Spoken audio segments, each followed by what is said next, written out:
सर्वांच्या परिचयाचा सुपरिचयाचा चिरंजीव भोपळे आज स्वयंशासित महाविद्यालय अंतर्गत तुमचा मुख्याध्यापक याच अनुषंगाने इयत्ता 12वी मधील धडा 7वा पद्य 7वा बिंदू चावला भाग 2 पान क्रमांक 32 ही संत एकनाथ महाराजांचे भारू तुमच्या समोर प्रस्तुत करण्याची चेष्टा संत एकनाथ महाराज हे श्रेष्ठ कवी व एक वेगळे असे व्यक्तिमत्व होते. त्यांच्या जीवनकाळात त्यांनी विविध अभंग असे लिहून काढले. त्याच समती त्यांचा सर्वात सुप्रसिद्ध असा काव्य क्षेत्र म्हणजे भारू. ज्ञानेश्वर महाराज यांचे भारू सर्वप्रथम आणले होते. त्याला विशेष लोकप्रियता सर्व विद्यार्थ्यांना सूचित करण्यात येते की 10:15 रूम नंबर 10 मध्ये सर्वांनी उपस्थित राहावे. शिक्षक दिनानिमित्त कार्यक्रम होईल. तर भारूड म्हणजे काय? भारूड आपण ऐकतो, पण भारूड म्हणजे काय? तर जे परम गूढ आणि महत्त्वपूर्ण जे आध्यात्मिक ज्ञान आहे त्याला सर्वसामान्य जनतेपर्यंत पोहोचवायचं कसं? आताची जे जनरेशन आहे ती कीर्तनात येत नाही, अभंगात जात नाही, भजनात जात नाही, वाड्यात जात नाही. तर यांच्यापर्यंत ज्ञान पोहोचवायचं कसं? तर त्यासाठी त्यावेळेस श्री संत एकनाथ महाराजांनी भारूड म्हणजे सरळ आणि सोप्या भाषेत हास्य आणि विनोदात्मक रूपात नाट्यमय रूपात त्या परमगूढ ज्ञानाला लोकांसमोर प्रस्तुत केले जाते. संत एकनाथ महाराज यांनी असे अनेक भारूड लिहिले. त्यामधील सर्वात लोकप्रिय असं भारूड म्हणजे विंचू चावला. तर आपण वेळ न जाऊ देता सुरुवात करूया. विंचू चावला. सूर्य उगवला, प्रकाश पडला, आडवा डोंगर दयाला माझा नमस्कार, दयाला माझा नमस्कार. विंचू चावला, विंचू चावला, विंचू चावला, विंचू चावला, काम क्रोध विंचू चावला, काम घाम अंगासी आला, काम क्रोध विंचू चावला, काम घाम अंगासी आला, पंचप्राण व्याकुळ झाला, त्याने माझा प्राण चालला, त्याने माझा प्राण चालला, सर्व गाहाचा दाह झाला, सर्व अंगाचा दाह झाला, विंचू चावला चावला. तर कामक्रोध विंचू चावला, काम घाम अंगासी आला. विंचू चावला. कोणता विंचू चावला? तो पिटा विंचू नव्हे, तर काम क्रोधाचा विंचू चावला. काम म्हणजे माणसाच्या शरीरात असणारी वासना, इच्छा म्हणजे काम, आणि क्रोध एखाद्या गोष्टीबद्दल असलेला आक्रोश, विरोध, एखाद्या तत्वाबद्दल असलेली नकारात्मकता म्हणजे क्रोध, त्याचा विंचू चावला. आणि काम अंगासी आला. काम म्हणजे तमोगुणाचा घाम अंगासी आला. तमोगुण 3 गुण असतात. सत्वगुण, रजोगुण आणि तमोगुण. जेवढे काही सात्विकता, सकारात्मकता, शुद्धता, पवित्रता आहे ते सत्वगुणामध्ये येतात. आणि त्याच्या विरोधात जर आपण बघितलं तर जेवढ्या काही नकारात्मकता, अशुद्धता, अपवित्रता आहे ते तमोगुणात येतात.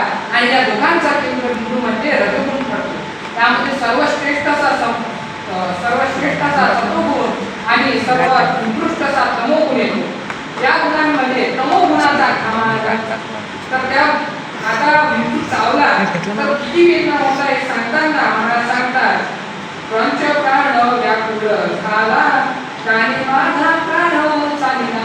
काय झालं तर पंचप्राण व्याकुळ झालेला आहे. एवढी वेदना विंचू चावल्याने झाली की जीव असा व्याकुळ झालेला आहे आणि प्राण चालला आहे, शरीरातून जीव चाललेला आहे. सर्वांगाचा दाह झाला, सर्वांगाचा दाह झाला. संपूर्ण अंग दाह झाला. सर्व आणि अंगाचा ते संधी होता. सर्व आणि अंगाची सर्वांगाचा दाह झाला. दाह म्हणजे संपूर्ण अंग जळत आहे एवढा वेदना त्या जीवाला होत आहे ज्यावेळेस त्याला काम करण्याचा विंचू चावतो. आणि त्यासोबत महाराज म्हणतात, मनुष्य विरती दारुण मदनागा मारे तिना. मनुष्य इंद्रियाची दारू दी दारू नाही, दारू म्हणजे भयंकर, अति भयंकर. व्ह्यूज बघू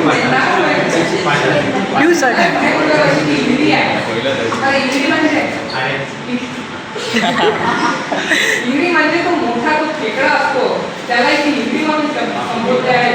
तर तो खेकडा मनुष्याला चावतो अशी इंगळी म्हणजे मनुष्य इंगळी. आणि ती मनुष्य इंगळी अति दारुण मग नागा मारे तिनं, मग नागा मारे तिनं तिनं